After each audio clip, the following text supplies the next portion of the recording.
সেই কল্পতরু বৃক্ষ এখানে হয়, ভেতরে দেখা যায়।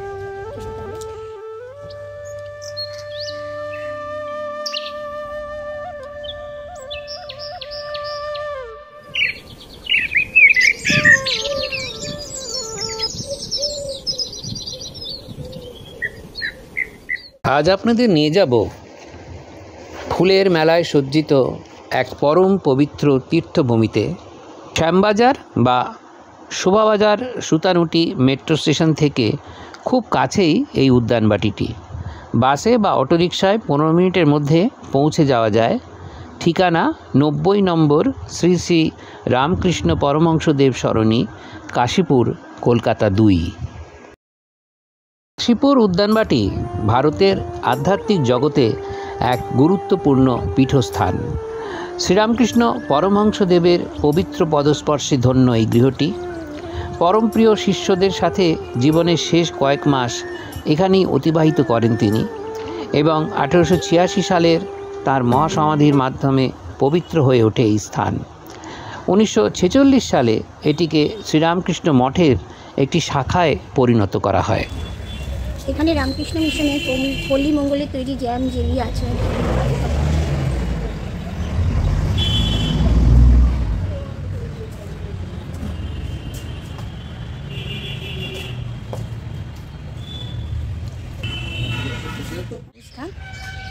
আর এখানে টয়লেটের ব্যবস্থা, ঢুকতেই যাবে।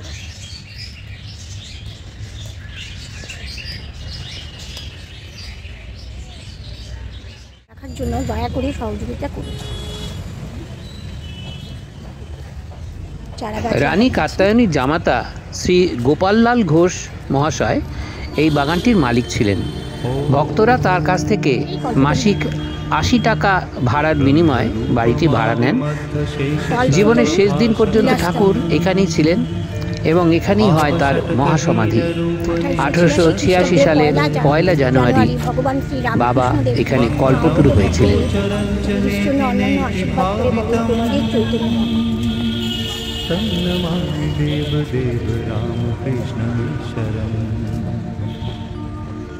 आदितेयभिहरं शुरारिदैत्यनाशकम् साधुशिष्टकामदं महिषुहारहारकम्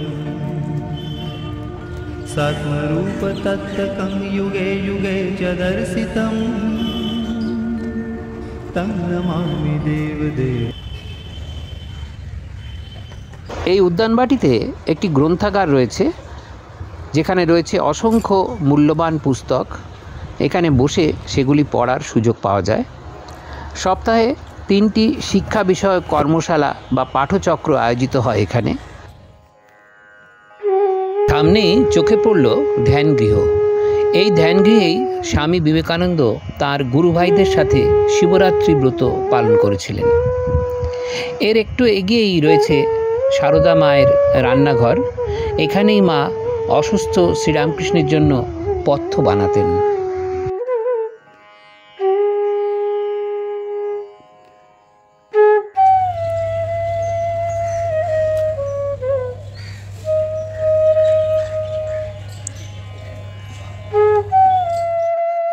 কাশীপুর উদ্যানবাটি যথার্থ অর্থেই একটি সুন্দর সাজানো উদ্যান। ফুলের মেলায় এখানে মন ভরে যায়। অজস্র রকম বিভিন্ন রঙের ফুল চারিদিকে শোভা বৃদ্ধি করেছে এই উদ্যানটির। সংঘ মাতা, পঞ্চতপা,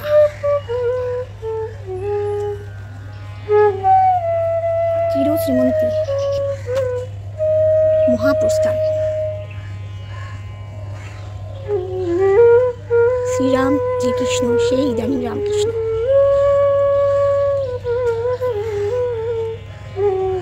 তোকে যথাসর্বস্ব দিয়ে ফকির হল।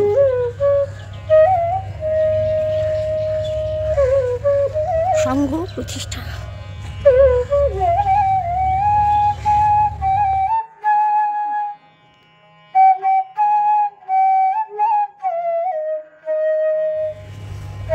আমরা শুক্রবার এসেছি, একদম শান্ত, সকালের দিকে এসেছি তো একদম শান্ত, এত ভালো লাগছে, আমাদের তারা আছে, নাহলে বেরোতে ইচ্ছা করছে না, মন ভরে যাচ্ছে, সারা দিনের জন্য আসলে মনে খুব ভালো হতো।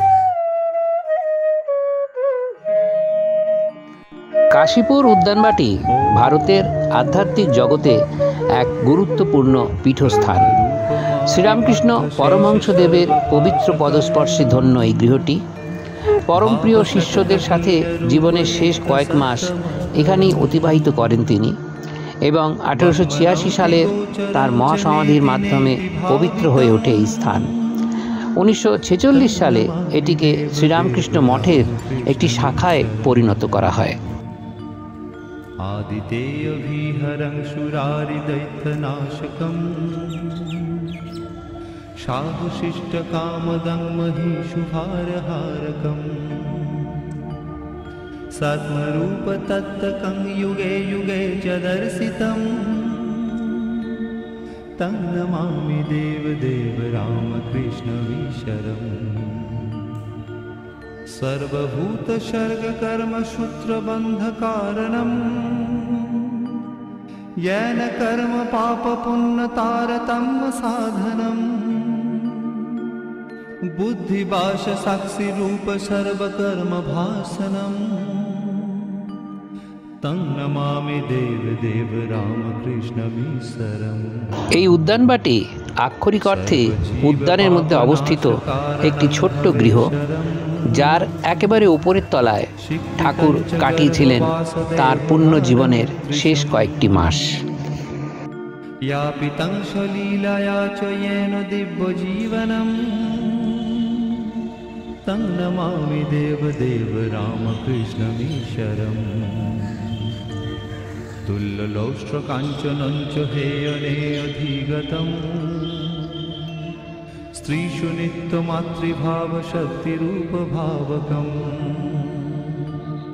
येन भक्तिभुक्तिमुक्तिशुद्धबुद्धिदायकम्।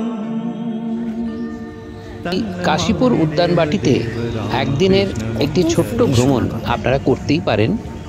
অপূর্ব সুন্দর এক পবিত্র অনুভূতিতে ভরে যাবে আপনাদের মন এবং এক অদ্ভুত ভালো লাগায় আপ্লুত হবেন। আমাদের সঙ্গে এই ভ্রমণ আপনাদের কেমন লাগলো আমাদের অবশ্যই লিখে জানাবেন কমেন্টের মাধ্যমে, এবং লাইক, শেয়ার এবং সাবস্ক্রাইব অবশ্যই করে আমাদের পাশে থাকবেন।